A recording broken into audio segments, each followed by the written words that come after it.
Son of a bitch, what the hell is this doing in your bag? That was the first thing that flew out of my mouth when I unzipped Greg's gym bag and pulled out a slick little bottle of massage oil.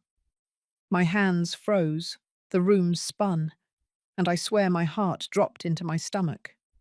40 years together, and I knew what belonged to us and what didn't. That bottle didn't belong in my marriage. It was a stranger sitting in my living room. I sat there holding it, my mind racing, hearing Greg's laugh in my head, the laugh he used when he told our neighbors I was overprotective. For a second, I thought about walking straight into the living room and throwing the damn thing at his face. But instead, I kept quiet. My silence was louder than any scream. I had another plan forming, cold and steady. I'm so glad you're here. If you're watching this video, please like and subscribe to my channel, and tell me in the comments where you're listening to my story of revenge from. I want to know how far my story will travel, because this one is about to get messy. My name is Marta Roberts. I'm 68 years old, and I've spent most of my life believing loyalty meant something, that love and vows actually held weight. That night, staring at that bottle, I realized maybe I was the only one who believed. I held it up to the light. The golden liquid inside looked almost innocent, but I knew better. Greg hadn't touched me in years, always too tired, always too stressed. And now suddenly he needed this. My throat burned. I walked into the garage and opened the tool drawer. My fingers wrapped around a tube of industrial clear glue, the kind that sealed furniture joints forever. I twisted the cap, squeezed slowly until the thick glue filled the bottle drop by drop. My hands didn't shake. They were calm, steady, as if I had been preparing for this moment all along. When it was full, I shook it gently, tested the nozzle. It came out smooth, just like oil. No one looking at it would know. I wiped the tip clean, screwed the cap back on, and slid it right into his bag where I found it. The air in the garage smelled of grease and betrayal. I walked back into the house, every step measured. On the wall, the old clock ticked like a hammer against my ribs. Each beat said liar. Each beat said fool. I dropped into a chair at the kitchen table and stared at the bottle of hand soap by the sink, scrubbing my fingers, even though there was no residue. I wanted to wash off the thought of him touching someone else, sliding this bottle across another woman's skin. I whispered to myself, "Not yet, Marta. Not yet." I wasn't going to storm into his face with accusations he could deny. I wasn't going to scream like some crazy old woman.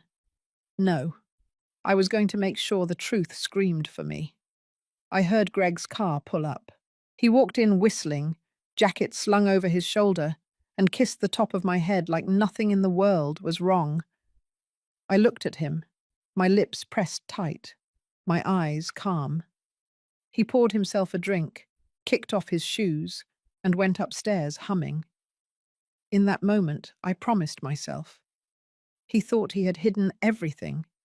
He thought I was blind, stupid, too old to notice. But I saw. I noticed every lie in his eyes, and I was done letting him write the story.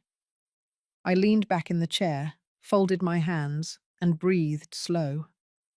Soon enough he would reach for that bottle, and when he did, he wouldn't just meet his mistress. He would meet me. He would meet the revenge of a woman who had nothing left to lose.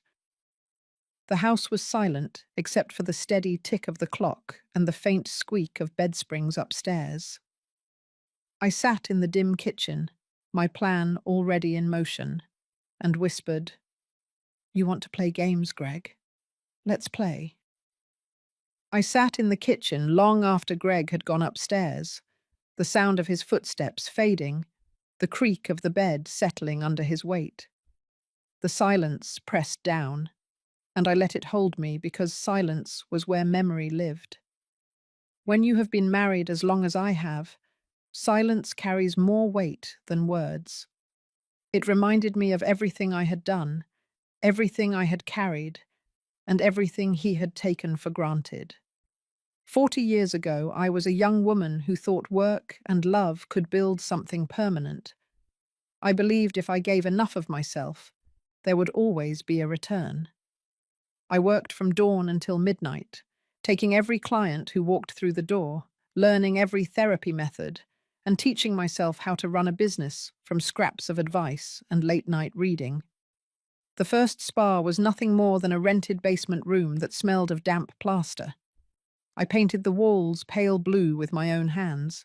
I set up one massage table, second-hand, covered with linen I sewed from old sheets. It grew because I refused to give up. When there was not enough money to pay rent, I baked bread for the landlord's family to buy myself more time. When clients asked for treatments I could not afford, I improvised with herbs from the garden and hot stones from the river. Bit by bit, the reputation built. Word of mouth spread. Women came not just for a massage, but because they trusted me to listen when no one else did. Greg had a steady job then, something safe that kept food on the table. He came home every night tired, and I did not complain. I carried the weight of the business because I believed we were a team.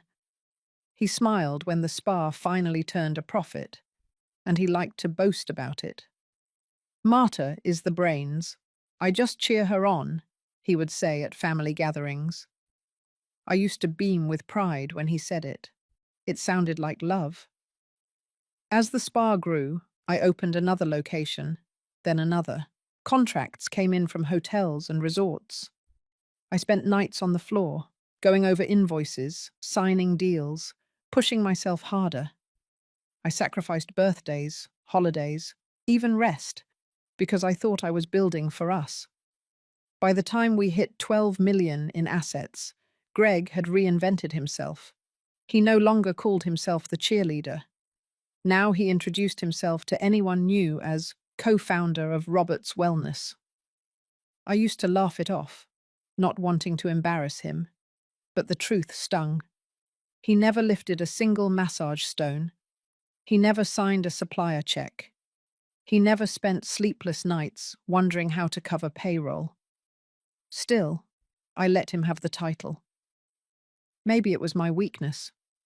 I told myself it didn't matter who got the credit as long as the family was secure. But deep down, I think I wanted him to be proud of me.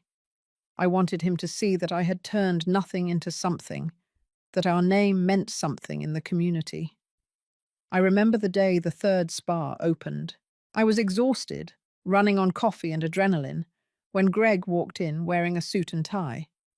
He shook hands with the mayor like he had built the place himself. Reporters snapped photos, and when the local paper ran the headline, "Robert's couple expands wellness empire," he framed it and hung it in his office. He liked the word empire. I liked the word couple. We were not the same. The empire grew, but so did the cracks. The more successful we became, the more Greg distanced himself from the actual work. He enjoyed the attention, the dinners, the compliments, but when it came to the grind, he was absent. I told myself it was fine. I was strong enough to carry both of us. But strength has a price. My hands ached, my back stiffened, and the lines on my face deepened with every year. He never noticed the way exhaustion hollowed me out. Or maybe he noticed and chose to look away. Instead, he started talking more about retirement, about selling shares, about enjoying life. I always told him not yet. There was still more to do, more to build. He would sigh and pour another drink. I could forgive the laziness. I could forgive the vanity of calling himself co-founder. What I cannot forgive is betrayal. All those years, I thought my sacrifices meant something to him, that he would at least value the foundation I built. But when I saw that bottle in his bag, every memory of him claiming credit burned like acid in my throat. It was never about us. It was about him, and now it was about someone else entirely. I looked around the kitchen and saw ghosts of my labor everywhere. The custom cabinets bought after the fifth spa opened. The granite counter chosen after our biggest hotel contract.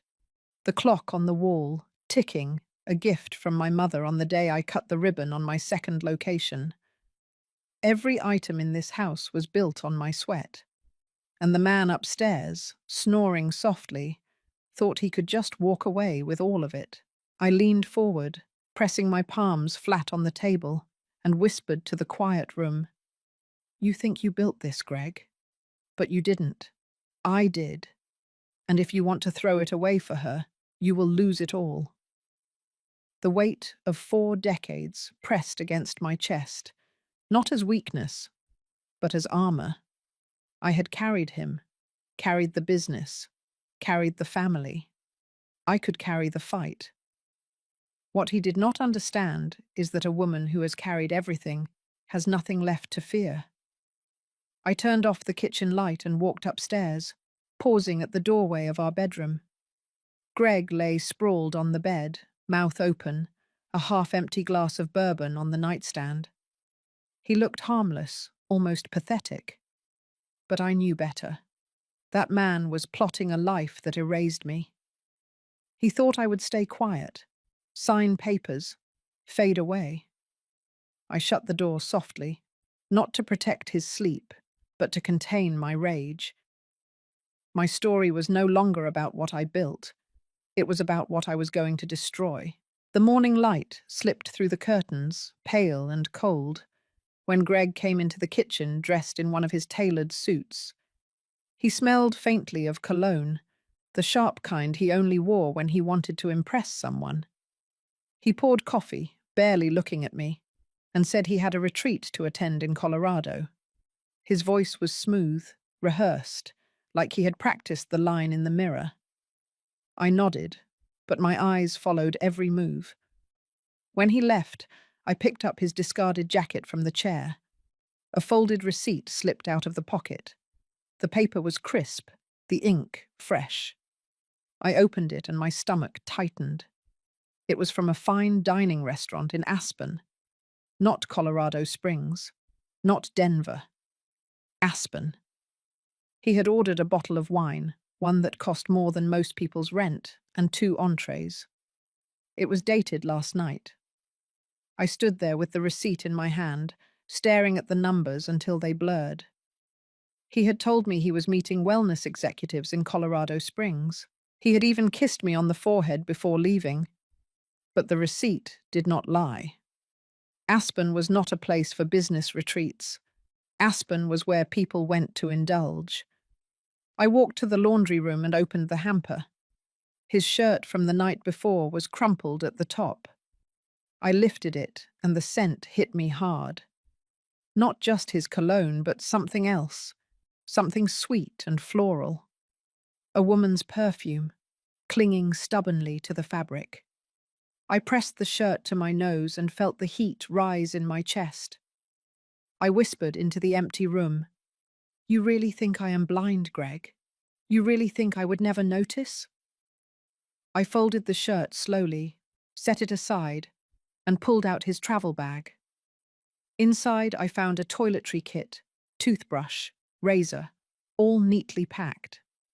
But tucked into a side pocket was a hotel key card. The logo printed across the plastic was from one of Aspen's most expensive resorts. I traced the letters with my thumb, the weight of it heavy against my skin. He was not even careful anymore. I carried the card back into the kitchen, sat down at the table, and placed it next to the receipt. The evidence lined up in front of me like witnesses ready to testify. He had built his lie carefully, but he underestimated me. I had built an empire. I knew how to read the small signs, the tiny cracks people thought they could cover. The old clock on the wall ticked steadily, each second punctuating the truth. For years, Greg told me he was tired, that his back hurt, that intimacy was behind us. He said we had grown into something deeper than physical love. I believed him. or at least I wanted to. But the perfume on his shirt told a different story. The receipt told another, and the hotel card sealed it. When he came home that evening, I was ready. He walked in carrying his briefcase, smiling like nothing was wrong. He poured himself another drink, loosened his tie, and leaned against the counter. "Long day," he muttered, sipping bourbon. "Colorado Springs?" I asked, my voice calm. He froze for just a second, then nodded. "Yes." Meetings dragged. Exhausting. I placed the receipt on the counter between us. His eyes flicked down, then back up, his jaw tightening. "Aspen," I said quietly. His smile faltered. He set down the glass and tried to recover. "I stopped for dinner. Harmless. You know how it is, Marta. Clients seek a good meal. 2 entrees, a bottle of wine." He chuckled, but it sounded hollow. The waiter probably made a mistake. I stepped closer, lowering my voice. "You think I don't know what perfume smells like, Greg? You think I don't see what's right in front of me?" He straightened, his eyes narrowing. "Don't start this, Marta. You're imagining things. You always let your head spin wild when you should trust me." I stared at him, letting the silence stretch. His face tightened, then he picked up his drink again as if that would wash away the truth. I didn't press further. Not yet. I tucked the receipt back into my pocket and turned away. I knew he would deny, lie, twist every word. That was his way. But he had already slipped, and I was not going to let it pass. That night, as he snored beside me, I lay awake replaying every detail. The perfume, the receipt, the hotel card, lies layered on top of lies. The Greg I thought I knew was gone. In his place was a man who thought he could outsmart me, who thought age had dulled my mind. He was wrong. The next morning, I rose early and stood in front of the mirror. My reflection stared back, lines etched deep, eyes sharp. For a moment, I let myself feel the ache of betrayal. Then I pushed it down and let something colder take its place. I whispered to the mirror, "You wanted to play games, Greg. Fine. But you forgot who taught you how to play." I walked back into the kitchen, opened the drawer, and laid out the hotel card and receipt once more. They sat there like trophies of a war not yet won. I was not going to scream or beg. I was going to gather, piece by piece, until his own lies buried him. The day stretched ahead of me, heavy with decisions. But one thing was certain. Greg had crossed a line, and I was no longer the woman who overlooked. I was the woman who prepared. I was in the office late that night, going through invoices and supply orders, when the computer screen blinked with a new notification. Greg never used email. He always said it was too complicated, that he preferred calls or face-to-face talks. My first thought was spam, but the subject line caught my eye. Just a few words. I clicked, and my breath caught in my throat. "You were incredible tonight, Dad," followed by a red heart. I stared at it, the words blurring, the heart flashing like a cruel joke. Dad. That single word hit me harder than any betrayal I had imagined. I leaned back in the chair, my hands trembling, the office spinning around me. Who would call him that in such a tone? Who would write that and think it was acceptable? I scrolled quickly, hoping for context.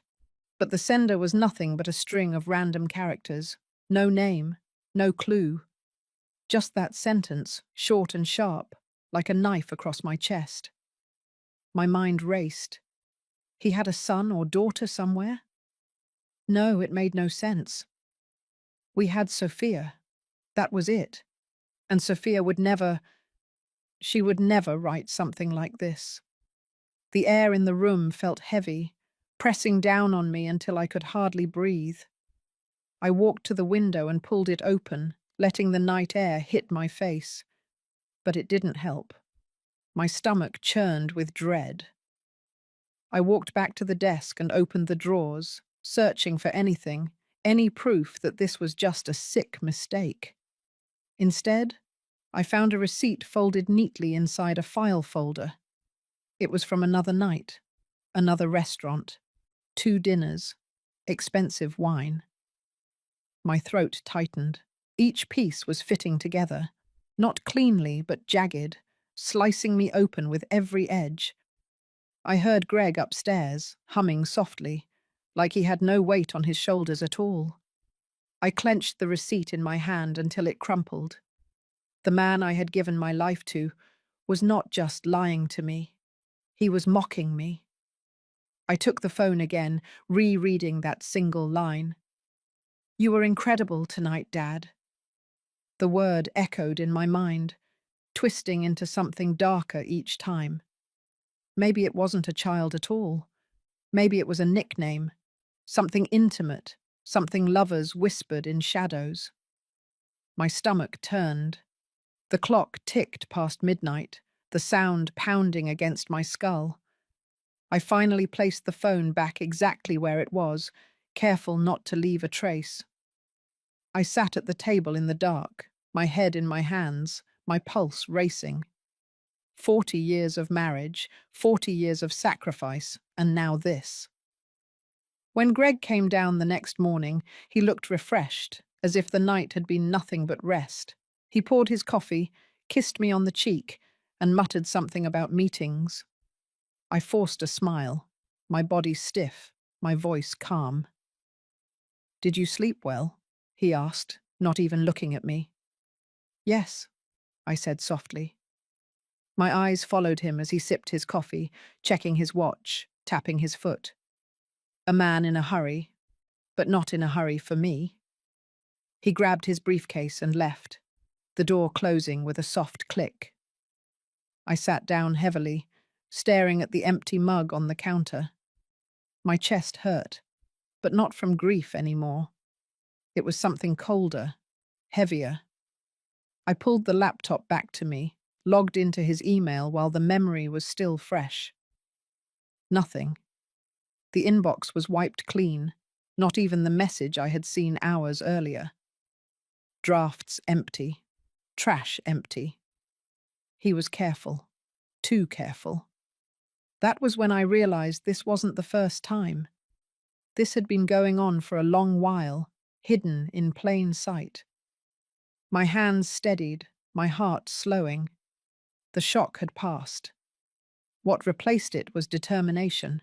I cleaned the kitchen, moved slowly, deliberately, each dish stacked with care.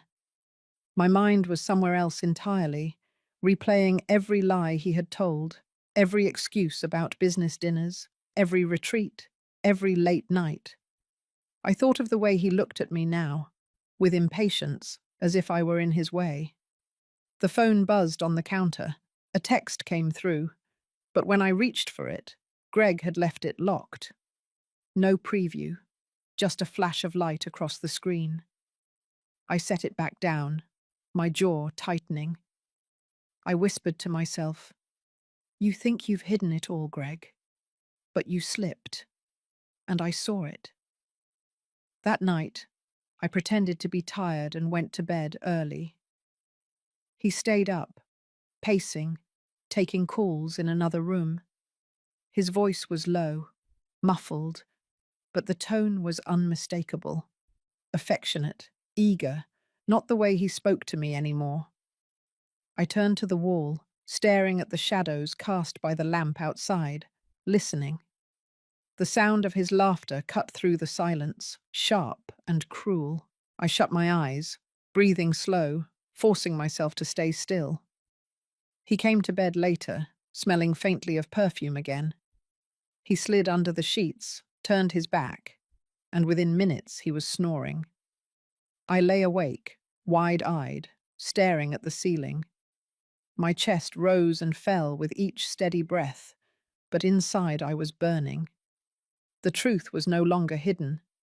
It was here, in my home, in my bed. in my face. And I knew now there was no going back. The morning started like any other. I was arranging fresh flowers in the spa lobby when Mrs. Grant, one of my longest clients, walked in. She had been coming to me for 20 years, back when I only had one massage table and a bottle of lavender oil. She smiled politely, but her eyes darted around as if she carried a secret she wasn't sure she should tell. "Marta, I wasn't sure if I should say anything," she began softly, lowering her voice even though the lobby was empty. "But I saw Greg last night." I kept my hands steady, adjusting the vase, though my chest tightened. "Where?" Her face shifted, discomfort written in her lines. "At the Aurora Hotel. He was with a younger woman, tall, dark hair. They were walking into the lounge very close, closer than they should have been." The vase nearly slipped from my fingers, but I held on. I smiled faintly, thanked her, and sent her into her session. My hands were trembling as I set the flowers down. I knew Mrs. Grant wasn't lying. She had no reason to. That small act of kindness, her decision to tell me, felt like confirmation of what I had been piecing together. That night, I called an old friend, Mrs. Peterson, who had once mentioned a private investigator she knew. Her voice was calm when she answered, but when I told her what I needed, she went quiet for a long moment. "Marta," she said finally, "are you sure?" "I'm sure," I replied. "I need the truth." She gave me the number. I dialed it before I could lose my nerve. A man answered, his tone brisk but professional. His name was Thomas. I explained what I needed, my voice low and even though my heart raced. He didn't ask unnecessary questions. He simply said, "I'll start tonight. Give me any details you have on his schedule." I provided what I knew: the retreats, the supposed dinners, the cars he drove. When I hung up, my hands were clammy, but a strange sense of relief settled in. For the first time, I wasn't just reacting. I was moving forward. The next 2 days passed like a fog. Greg claimed he had a late meeting one evening, then a networking dinner the next. He came home smelling faintly of cologne each time, his tie loosened, his eyes glazed from too much wine. I watched him, nodding, never asking questions. He probably thought I had grown too tired to fight. On the third day, Thomas called. "Mrs. Roberts, I have something you should see. Can we meet tomorrow at the cafe on 5th Street? Noon sharp." I agreed, my voice steady though my stomach churned. That night I barely slept. I lay beside Greg, listening to his even breaths, and thought about the years I had given him. My eyes stayed open until the sky turned pale. At noon the next day, I walked into the cafe. Thomas was already there, a stocky man in his 50s, with eyes that missed nothing. He pushed a small envelope across the table. Inside were photographs. My heart clenched as I flipped through them. Greg, standing in front of the Aurora Hotel. Greg holding the door open for Angela, her hair loose, her hand resting casually on his arm. Another photo of them in the restaurant, leaning close over a candle-lit table, glasses raised in a private toast. The final one made my breath stop. They were in the parking lot, their faces inches apart, his hand on her waist, her lips curved in a smile that wasn't meant for my eyes. I set the photos down, my palms flat on the table, forcing myself to breathe. "These were taken last night," Thomas said quietly. "There's more. Conversations recorded. I haven't finished processing them, but this is enough to confirm your suspicions." I nodded, my throat dry. "Thank you." He studied me for a moment. "You're calm." I looked at him, my voice low but firm. "I've been preparing for this. I don't need drama. I need facts." He gave me a small nod, as if he respected that answer, and promised to send updates. I left the cafe with the envelope tucked under my arm. The sun felt too bright, the street too noisy, as if the world was mocking me with its normalcy while my own had shifted. At home, I spread the photos across the kitchen table, staring at them one by one. Angela's smile, Greg's hand, the casual intimacy between them, like it had been happening for months, maybe years. I thought of Sophia, my daughter, who still called Angela her closest friend. The betrayal doubled, sharp and cutting. When Greg came home that evening, I greeted him with dinner on the table, the photos hidden away. He kissed my cheek, muttered something about traffic, and sat down like nothing had changed. I watched him eat, each bite casual, each sip of wine smooth. He didn't see the storm building across from him. Later, as he drifted off to sleep, I sat in the dim light of the hallway, holding the envelope. My eyes burned, but no tears fell. Tears would give him too much power. Instead, I thought of the glue I had placed in his bag. I thought of the perfume, the emails, the lies. The truth was out now, confirmed, undeniable. And knowing Greg, he would still deny it until his last breath. That was fine. I didn't need his confession. I had what I needed. I whispered to myself, "You wanted to erase me, Greg, but you forgot one thing. I am still here." The house was silent, but inside me, something had shifted. I was no longer chasing proof. I had it. The next steps would be mine to decide. And for the first time in years, I felt stronger than the lies surrounding me. Thomas called again 2 nights later. His voice was steady, but there was something heavier beneath it. "Mrs. Roberts, I have more than photos now. We need to meet again." I met him at the same cafe. He didn't waste time with greetings. He slid a flash drive across the table and opened a small notebook filled with his handwriting. "I recorded their conversation outside the Aurora Hotel," he said. "Listen carefully."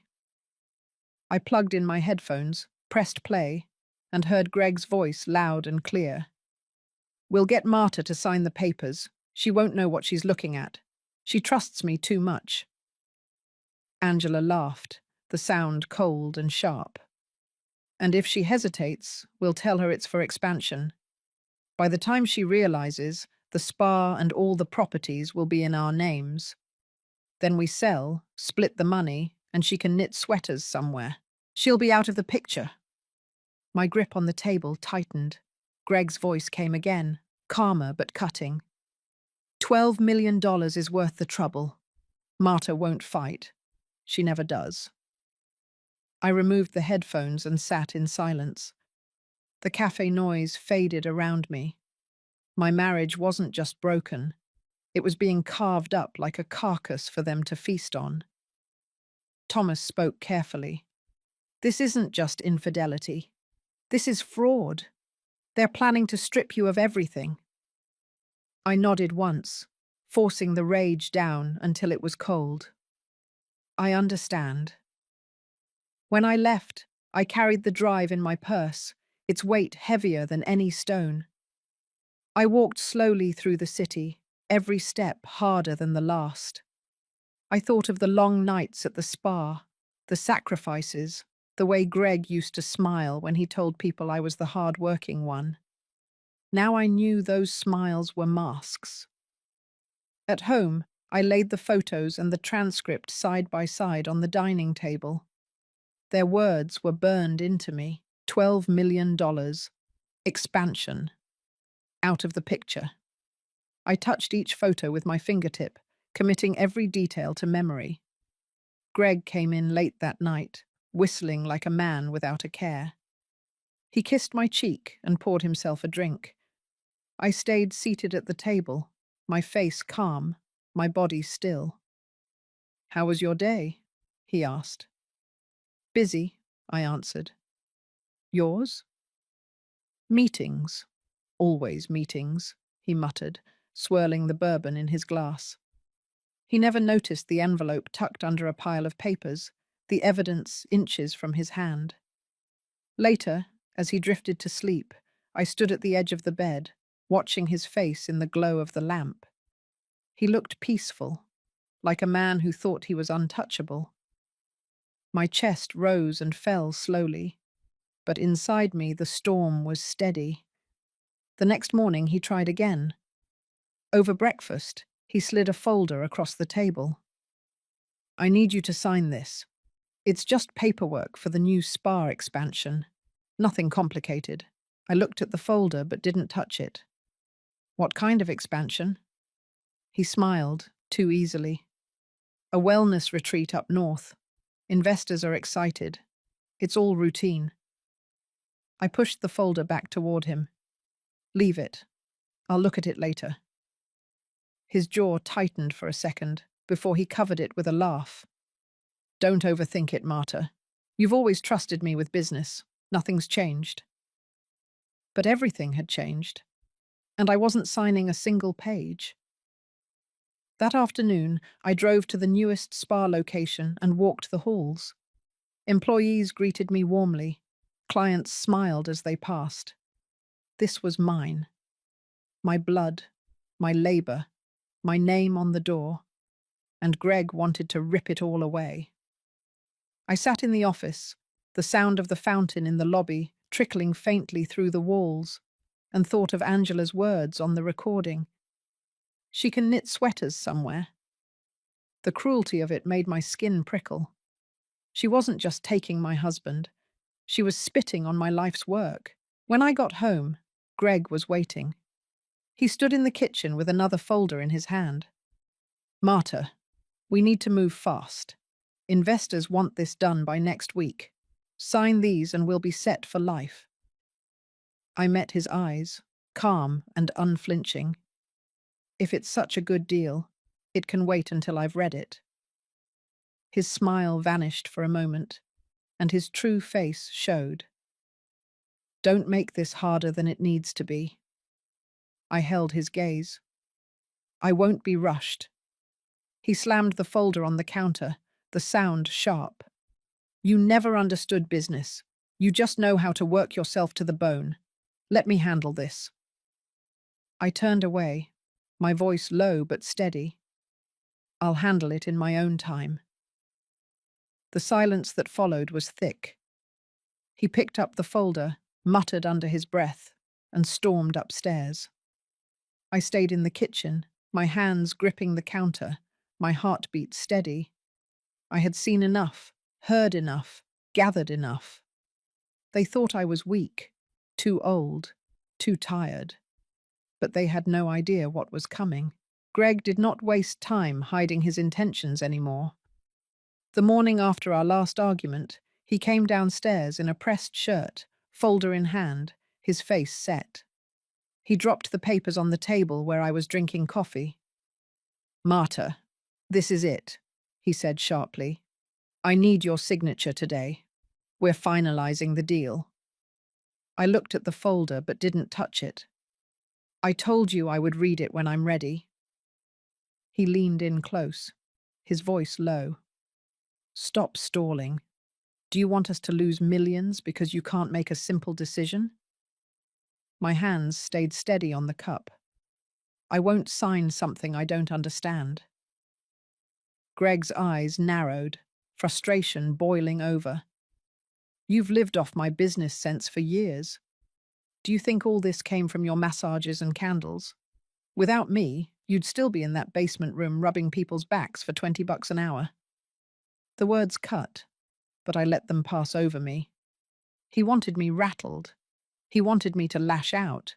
Instead, I sipped my coffee slowly, the bitterness grounding me.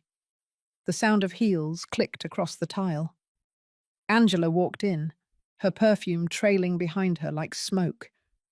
She had never come to the house uninvited before. She looked at me with a tight smile that barely hid her disdain. Marta, she said, settling into a chair as if she owned it. I heard you've been hesitating. That's not smart. This deal is going to change everything for Greg. For me. For the family. My stomach tightened, but I stayed silent, letting her talk. She leaned forward, eyes sharp. You should sign. The spa industry is changing, and you're not young anymore. Let us handle it before you drag the whole thing into the ground. Greg smirked at her words, as if she had said exactly what he wanted to hear. He turned to me. See? Even Angela understands. You're clinging to control you can't keep. I finally spoke, my voice even. It's my name on those doors. My years of work. I won't be pushed. Angela's smile faded, her tone turning cruel. Do you really think anyone comes because of your name? They come for the brand, for the look Greg built, for the future I can bring. You're just in the way. Greg placed a heavy hand on the folder. Sign it. Today. I looked at them both, their faces lined with greed, their arrogance filling the room. No. The word hung in the air like a blade. Greg's fist slammed against the table, rattling the cup. You're being stubborn, Marta. Don't make me force this. I stood slowly, pushing back my chair. Force me then. Show me what you really are. For a moment, silence pressed between us. Angela's eyes darted nervously, then hardened again. You'll regret this, she hissed. When the investors walk away, when you're left with nothing, don't come crying. I stepped past her, the faint smell of her perfume turning sour in my nose. The only thing I regret is letting you in my house. Greg muttered curses under his breath, but he didn't follow me. I walked into the backyard, breathing in the cool air, my body steady even as my heart pounded. The days that followed grew more hostile. Greg stopped pretending to be gentle. He left contracts scattered on the counter, highlighted sections circled in red. He called lawyers in loud voices, making sure I heard every word. Angela showed up at the spas, strutting through the lobby like a queen, whispering to staff that changes were coming. Some employees looked at me with concern, others with confusion. I smiled at them, but inside I burned. At dinner one night, Greg leaned across the table, his eyes cold. If you don't sign, I'll take you to court. I'll say you're unfit, that your mind is slipping. Do you want that kind of humiliation? I set down my fork. Try it. His face twisted. Don't test me. Angela reached for his arm, murmuring, She'll break soon. Just keep pressing. I sat back, studying them both. They thought they were closing in, that their pressure would crack me. But they didn't see the steel settling inside me. They didn't see the trap tightening around their own ankles. I cleared the plates without another word. Greg poured himself another drink, muttering about how ungrateful I was, how blind I was to opportunity. Angela laughed softly, her voice slithering through the room. That night, I lay awake again, staring at the ceiling while Greg snored beside me. His threats replayed in my mind. Court, humiliation, stripping me of everything I had built. He believed I was cornered, but he didn't know I had already set the stage. Every signature he demanded, every insult Angela spat, every whisper in the spa halls, they were building my case for me. The more they pushed, the more they revealed who they truly were. I whispered into the darkness, my voice steady. Keep pushing. Keep showing me your true faces. The fall will be harder when it comes. The tension in the house grew thick enough to choke on. Greg no longer bothered with charm, and Angela strutted around the spas as if she already owned them. Every word from their mouths was pressure, threats, and veiled insults. I let it all wash over me, nodding when needed, silent when they expected me to argue. They thought my quiet meant surrender. They had no idea it was the sound of a trap being set. I began keeping everything, every receipt, every email printout, every photo Thomas had taken. I bought a small safe and tucked it in the back of the storage closet, behind stacked towels no one touched. Inside, I arranged the evidence with care. Photos of Greg and Angela at the hotel, transcripts of their conversations, copies of the contracts he shoved at me. It was no longer just suspicion or betrayal. It was a case being built, piece by piece. At night, when Greg fell asleep, I slipped quietly into his office. His desk drawers were locked, but I had lived with him long enough to know where he hid keys. A tiny brass one taped under the bottom of his chair. I opened the drawer and found another set of documents, drafts of contracts, emails printed and highlighted. My name was listed as co-owner, but in every draft he had written plans for transferring my shares. The date on one contract was only 2 weeks away. My fingers trembled as I photographed each page with my phone. Then I slid them back, exactly as I had found them. The next morning, Greg eyed me over his coffee. "You look tired," he said, smirking. "Maybe it's time you step back. You've worked long enough. Let me and Angela carry the load." I kept my face calm. "Maybe you're right. Maybe it is time I let someone else carry it." His smile widened, thinking he had won. But I wasn't giving him the victory. I was buying myself more time. Angela came to the spa later that day, heels clicking against the marble floor, sunglasses perched on her head. She leaned against the reception desk and said loudly enough for staff to hear, "Change is coming. Marta will be resting soon. You'll all be under new leadership." I stood in the doorway of my office and watched the employees shift nervously. I forced a smile and said, "Nothing changes until my signature is on paper, and my pen has been dry for a long time." Angela's smirk faltered for a moment, but she quickly recovered. "We'll see about that." That evening, I sat alone in the kitchen, laying out everything I had collected.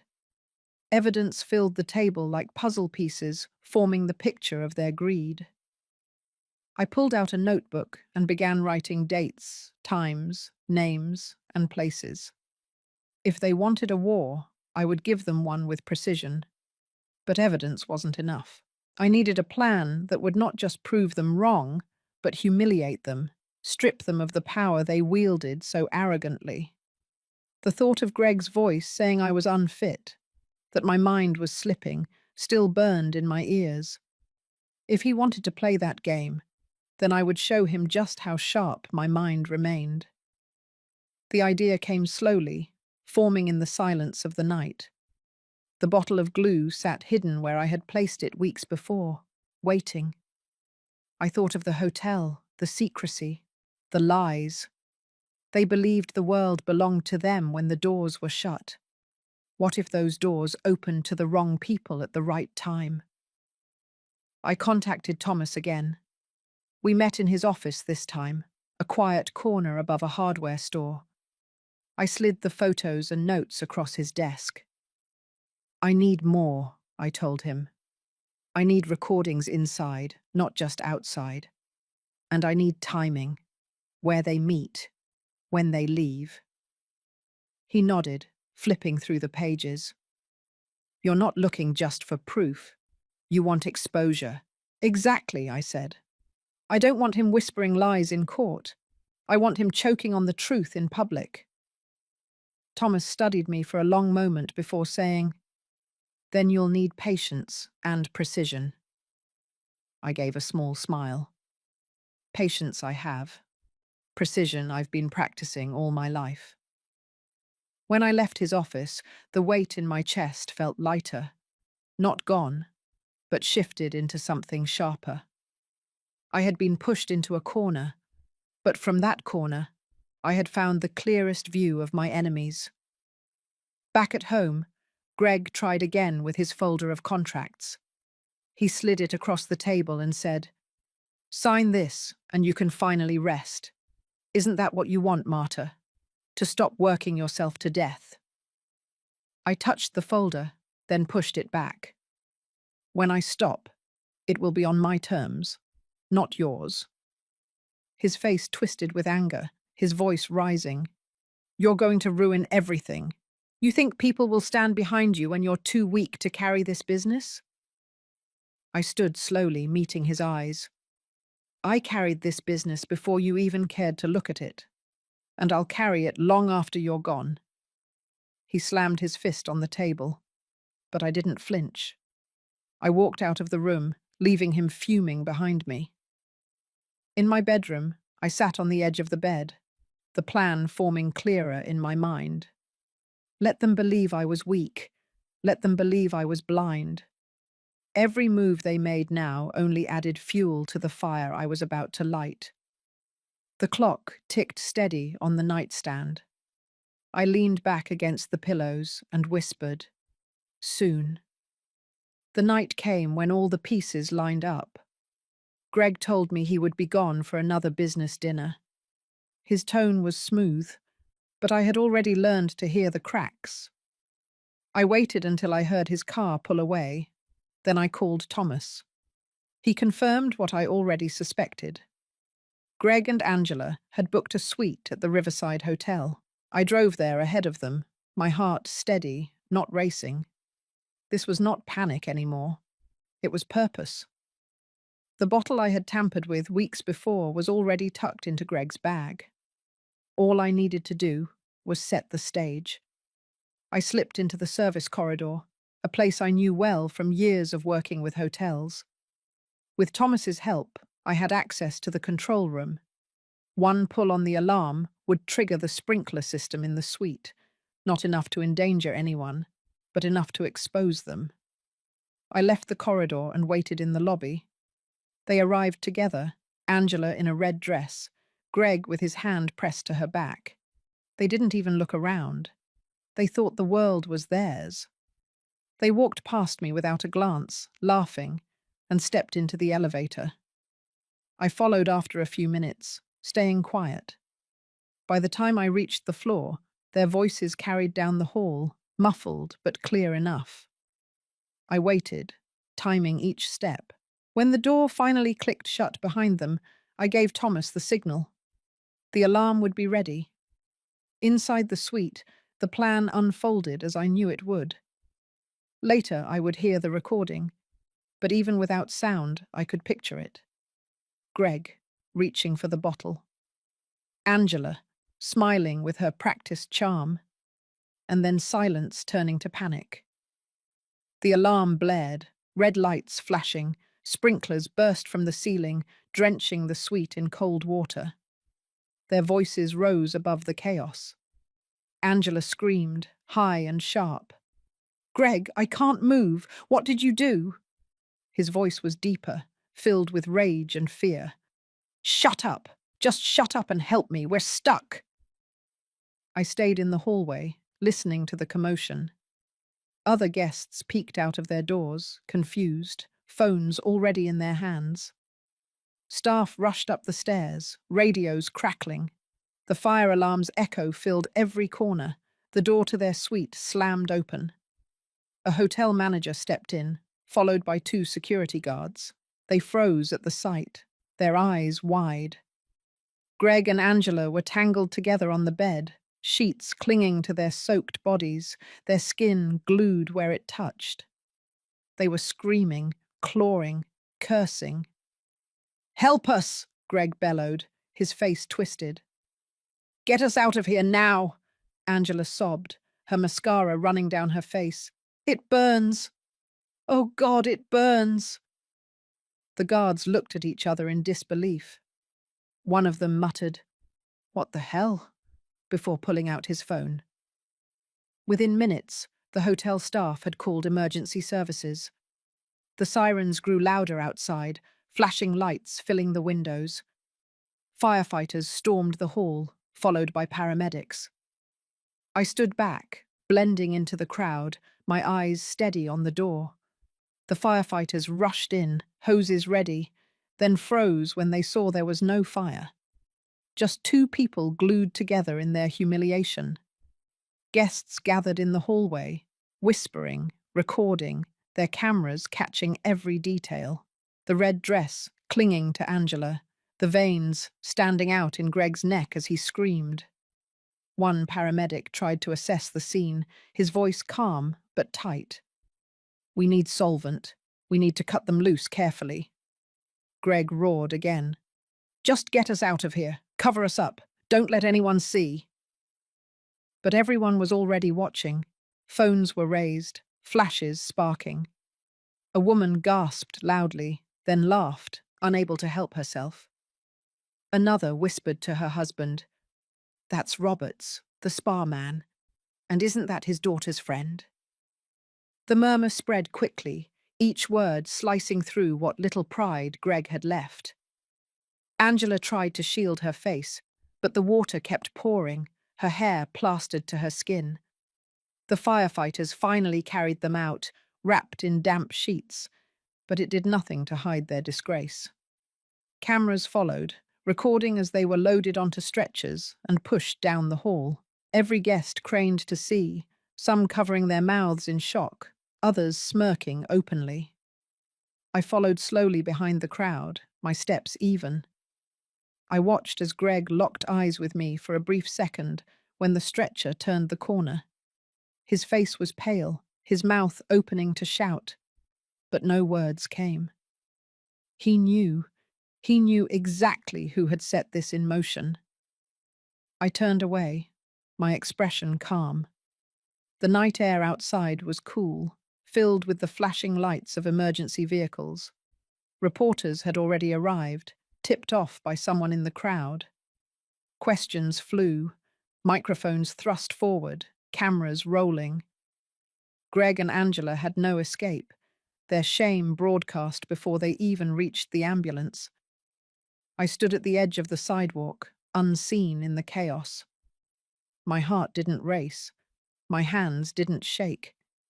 For the first time in weeks, I felt steady. They had believed they could strip me of everything in silence.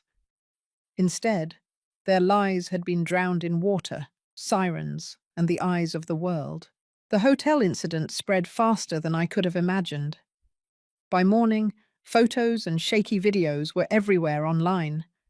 People whispered about Greg and Angela in grocery stores, laughed about them in cafes. What was meant to be private lust had turned into a public spectacle. But humiliation was only the first step. The next was destruction. 2 days later, the Wellness Expo opened at the downtown convention center. Greg had been bragging about it for months, telling anyone who would listen that he was sealing a $5 million investment. Investors from overseas had flown in. It was supposed to be his victory lap, proof that he was a visionary in the wellness world. I dressed carefully that morning. A simple navy dress, my hair pinned back, a folder tucked under my arm. Inside were photos, transcripts, and a flash drive loaded with recordings Thomas had gathered. Evidence that Greg and Angela weren't just cheaters, but thieves. When I arrived, the lobby buzzed with excitement.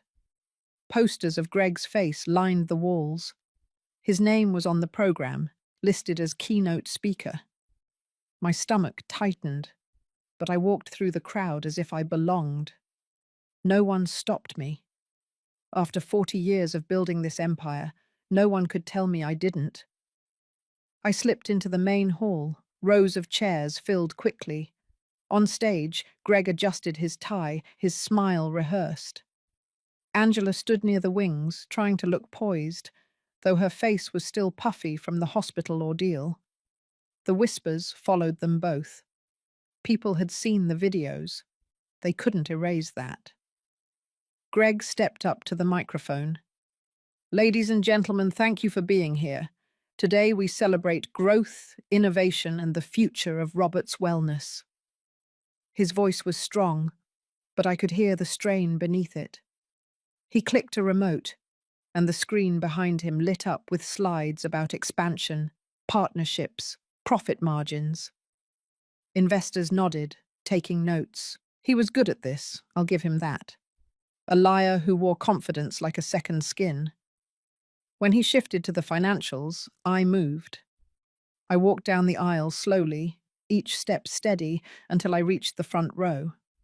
My heels echoed on the polished floor. Greg faltered for just a moment, his eyes flicking to me, then back to the crowd. I waited until the applause after his slide, then I stood. "Before you invest," I said loudly, my voice cutting through the room, "there's something you should see." The hall went silent. Heads turned, Greg's face drained of colour. "Marta," he stammered, "sit down. This isn't the time."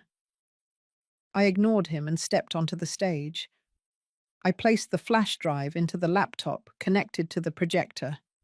Within seconds, the screen behind us flickered and shifted. Not charts, not numbers, photos. Greg and Angela outside the hotel, hand in hand, Greg kissing her cheek, Angela leaning into him, her smile smug. Gasps rippled through the audience. Someone muttered, "Isn't that his daughter's friend?" Greg lunged toward me, but I held up my hand. "That's only the beginning." The video started. Greg's voice filled the hall. "We'll get Marta to sign the papers. She won't know what she's looking at. She trusts me too much." Angela's laugh followed. "And if she hesitates, we'll tell her it's for expansion. By the time she realizes, the spa and all the properties will be in our names. Then we sell, split the money, and she can knit sweaters somewhere." The audience shifted uncomfortably. Murmurs grew louder. An investor in the front row slammed his notebook shut. Greg shouted, "Turn it off! This is private. This is out of context." But the recording kept going. His voice again, calm and cold. $12 million is worth the trouble. Marta won't fight. She never does." I turned to the audience, my voice steady. "For 40 years I built this company. Every contract, every spa, every client was my work. And this man, my husband, plotted to erase me. He is not the founder. He is not the visionary. He is a fraud. And she," I pointed to Angela, trembling at the side of the stage, "is his accomplice." Chaos erupted. Investors stood, shouting questions. Cameras flashed. Greg tried to grab the microphone, but I held it firm. One investor raised his voice over the noise. "Is this true? Were you planning to transfer ownership?" Greg's face turned red. "Lies. All lies. She's bitter, jealous. Don't believe her." But Angela broke then. She snapped at him, her voice sharp. "You said it was foolproof, Greg. You said no one would ever know." The crowd gasped again. Phones shot up, recording every word. Greg spun on her, his voice a roar. "Shut up, Angela." It was too late. The truth was out. The investors gathered their papers, shaking their heads. One of them shouted, "This deal is dead. You'll hear from our lawyers." Greg stumbled back, his shoulders slumping, his mask finally gone. Angela covered her face, trying to hide from the cameras. I stood tall, my hands steady on the microphone. "This company is mine, and I will protect it from anyone who tries to take it, even if that person shares my last name." The hall erupted in noise, some shouting, some applauding, some simply stunned. But I didn't stay to watch the fallout. I walked off stage, leaving Greg to drown in the mess he had made. By the time I stepped outside, reporters were already waiting. The sun was bright, the air cool. I breathed deep, my chest rising with something that felt like freedom. The war wasn't over, but the battlefield had shifted. And Greg no longer had control. The fallout from the expo was swift.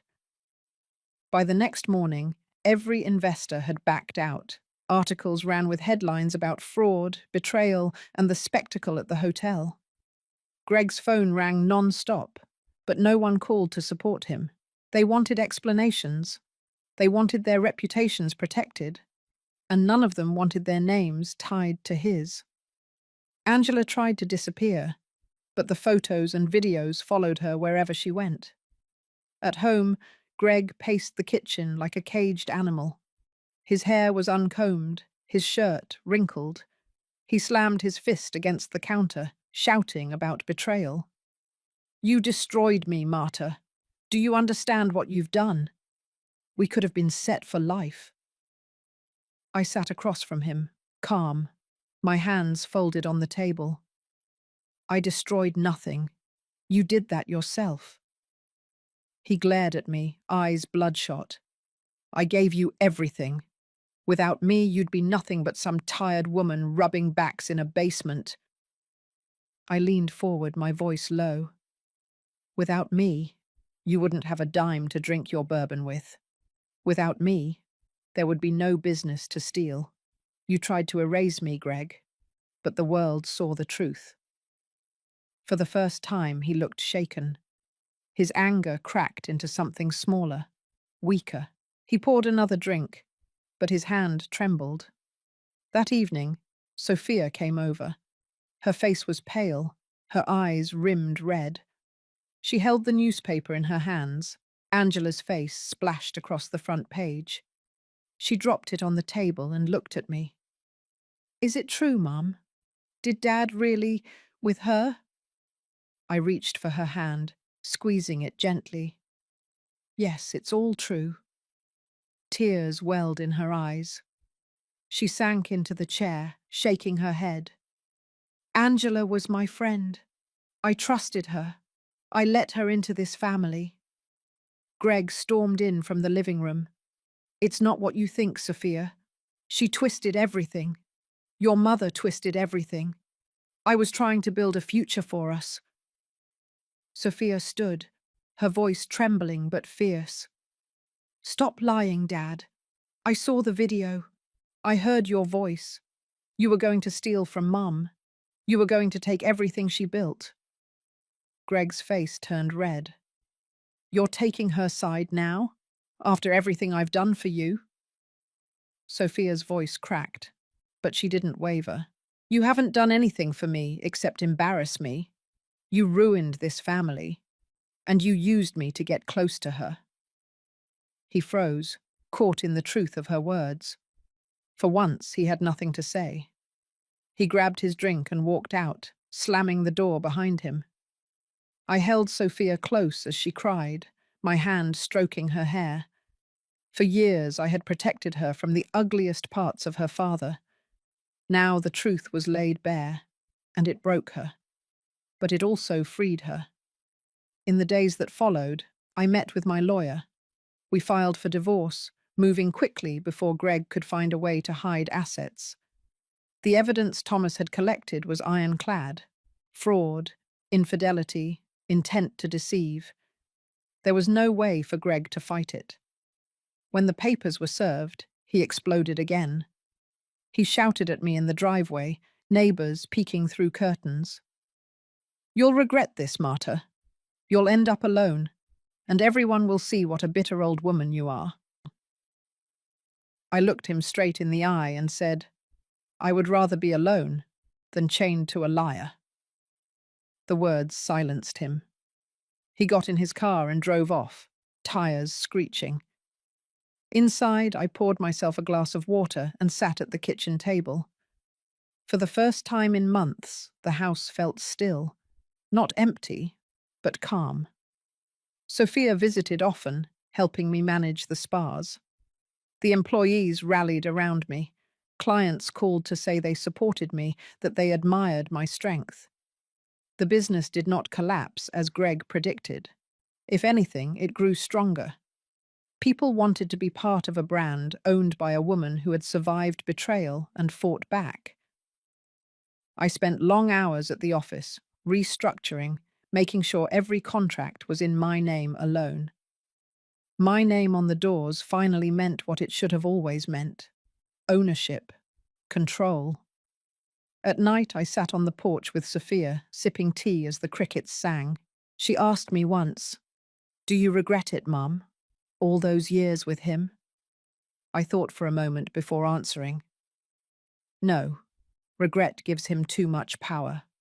I learned, I built, and now I know what I will never accept again.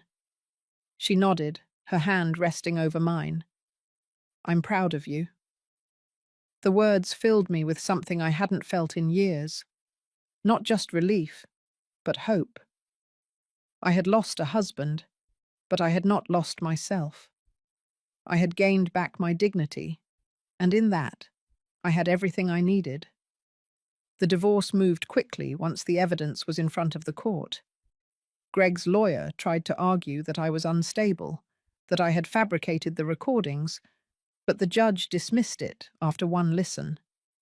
The photographs, the contracts, the transcripts, all told the same story. Fraud, betrayal, intent to deceive. The judge ruled in my favor. Every spa, every property, every account remained under my name. Greg was left with nothing but his shame. I walked out of the courthouse that day with Sophia at my side. The air felt clean, sharp against my skin. I wasn't smiling, but there was a quiet peace inside me. Justice wasn't loud. It was steady, and I carried it with me like armor. For weeks after, Greg tried to call. I ignored the first few, but one evening I answered. His voice was broken, stripped of the arrogance he once carried. "Marta," he said, pausing as if searching for the right words. "I lost everything." I stayed silent, waiting. "I never thought you would fight me like this," he continued. I thought you would let me take it and move on." I let out a long breath. "You underestimated me, Greg. You always did." He didn't argue. His voice dropped. "I don't expect forgiveness. I don't know who I am without it. Without you." For a moment, I almost felt pity. But pity is not forgiveness.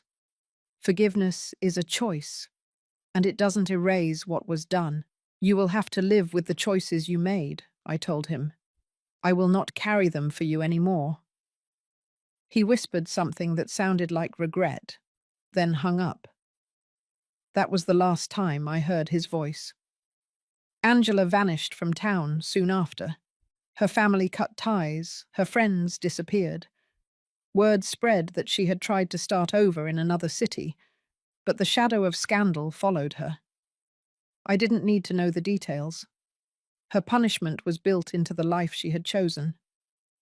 At the spa, things bloomed again. Clients returned. Employees stood taller, knowing the business was safe. Sophia worked with me, taking on responsibilities I once shouldered alone. For the first time, it truly felt like a family business. One built on honesty, not lies. One afternoon, as I walked through the newest location, I paused to watch the staff laughing together, the scent of eucalyptus filling the air. My chest swelled with something warm. This was what I had fought for, not revenge, not money, dignity. A life I could stand in without shame.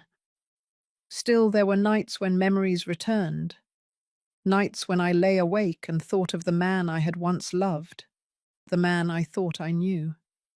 It would have been easy to let bitterness take root, to live every day with anger. But I refused to give him that.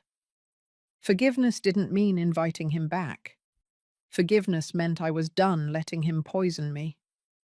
Justice had been served, and I had survived. That was enough. I sat with Sophia on the porch one evening, watching the sun set behind the hills. She leaned against me, her voice soft. "Do you think you'll ever speak to him again?" I shook my head slowly. "No, some doors stay closed, but I don't hate him anymore. Hate keeps you tied to the past. I want to live free." She nodded, her eyes glistening in the fading light. "I'm proud of you, Mum." The words filled me more than any victory in court ever could. I had not only saved what I built, but I had shown my daughter that strength wasn't about cruelty. It was about standing tall, even when the world tried to push you down. As the sky turned deep orange, I whispered to myself, "This chapter is closed." I didn't smile, but the peace on my face was real. Justice was mine. Dignity was mine. And at last, the future was mine too. If you stayed with me through this story, thank you. Stories like mine are about betrayal, justice, and the power to stand again after being broken. If you've ever faced something similar, you know the strength it takes. Please like this video, subscribe for more, and tell me in the comments what part of this story struck you the most.